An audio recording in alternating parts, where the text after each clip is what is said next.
this point, we will be switching gears to speak with Dr. Maymunah Kadiri, a mental health expert, as we begin to consider to what extent victims of cancer are impacted by the disease on a psychological level.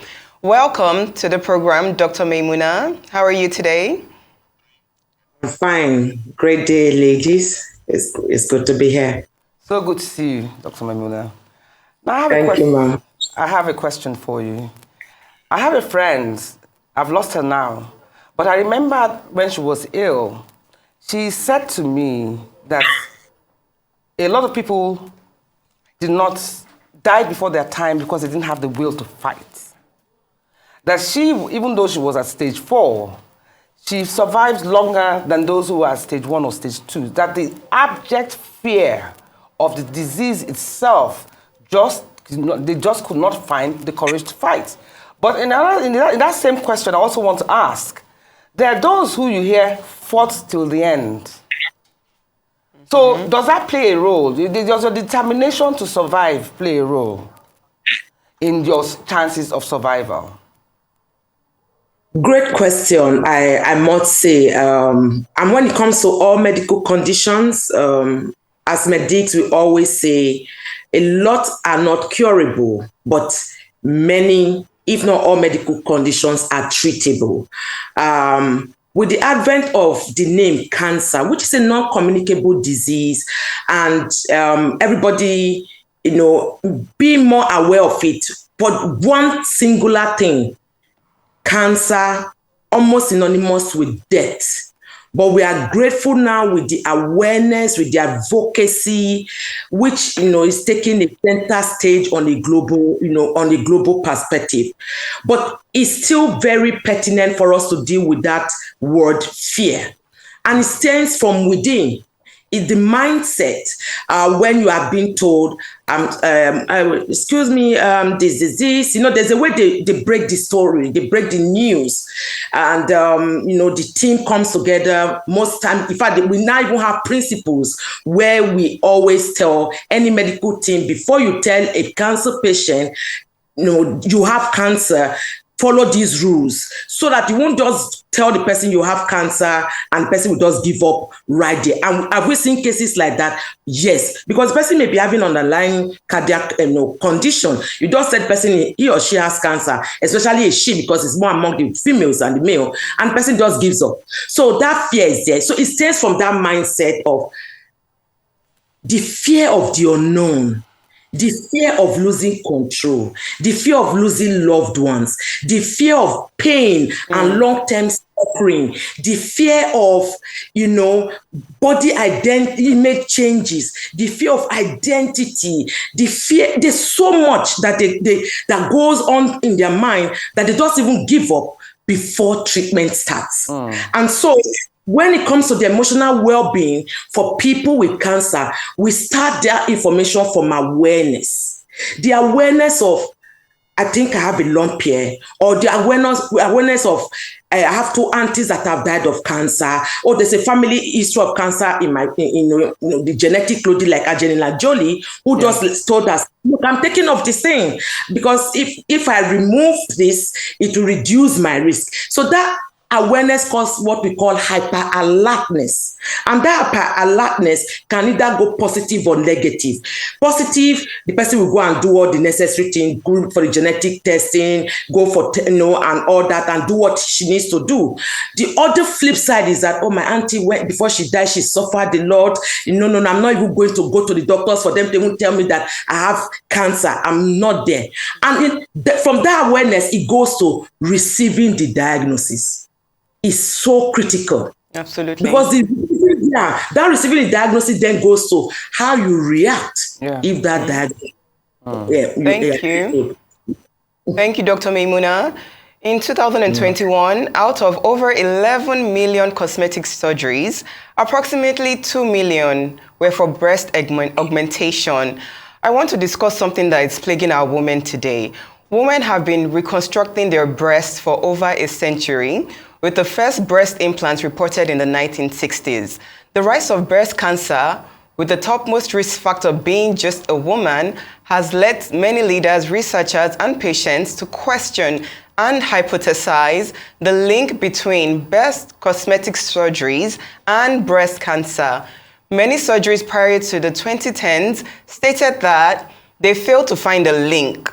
But today, we can say that in Canada, there was a study with over 400 women who had implants, and it was discovered that not only do breast implants impair early detection, it also plays a role in increasing lower survivor rates. So today, my question to you is, how do we work with women today to bridge that gap between embracing your natural womanhood and going for breast implantations?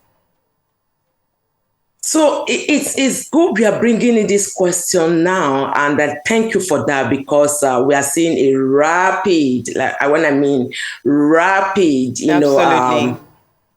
changes. Before you even answer this question, let me also mention that last month, the FDA actually released a significant memo that said that they have discovered cancer complications around breast implants. So sorry, please go ahead.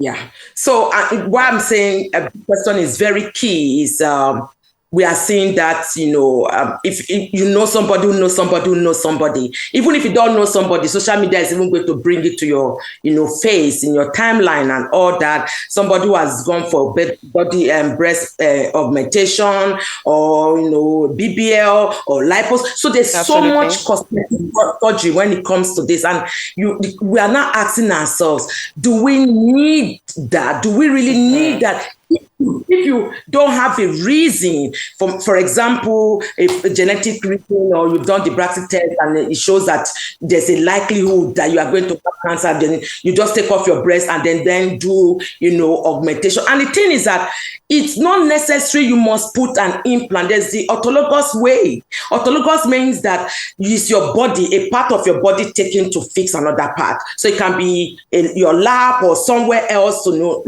do that. But again, at what stage, to what extent do people have to go to do what they are doing? It comes from us.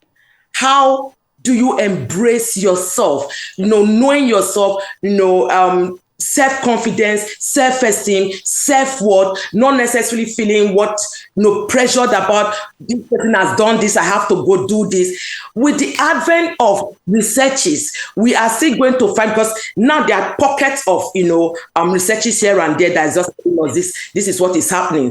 We need multilateral kind of researches, random compromise trial, pair review, and so many other things that would, also kind of shed more light on that. But as an expert, I would just say embrace who you are.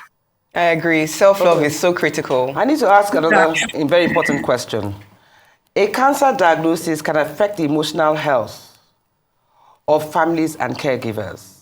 The victim is left feeling uncomfortable, worried, or scared about a real or possible situation of death. Being distressed can affect not just the victim, but the family members and the caretakers of these victims. So my question to you is, what platforms are put in place? Everybody focuses on the person that has the ailment, which is natural, because, come on, nobody wishes that upon themselves. But I have seen husbands, I've seen children, emotionally and mentally unable to cope with what has befallen their spouse or mother or sister. So, as you say that the victims have to go for counseling classes, please, just within 1 minute, what advice would you give to relatives and loved ones of those who are going through this thing with their loved one, and how best can they support them? In 1 minute, please. No, brilliant question. And we call it psychosocial support for family members, friends, and acquaintances, even colleagues in the workplaces. It's a 360-degree approach when somebody is diagnosed of cancer, not only focusing on that patient or even a survivor at the end of the day. The family members must be brought into that, treatment, have meetings with them, help them to also deal with grief. help them to also deal with, the fear of the unknown, fear of losing that person, fear of pain and suffering, including their finance, spirituality. So what do you do to help that family, the family members? We call it counseling, and of course, also identifying that with like a triad, knowing those that it will affect more than the other people. Some will even have to go for therapy. Some will even have to, let them go for other medical treatment that they need to make sure that it doesn't affect them. You can never manage a cancer patient or a survivor without the family. The comfort of having a healthy support system is also very significant in their survival rate. So it's very important to help them. Thank you so much. Thank you so much, Doctor. This is a real good eye-opener, and I'm very happy that there are provisions made like that for people to help them overcome this pain. It must be the most harrowing journey for any woman or anybody that goes through it, and as well as their loved ones. So thanks for opening our eyes to opportunities where we can handle this disease a bit better than it would normally be for us.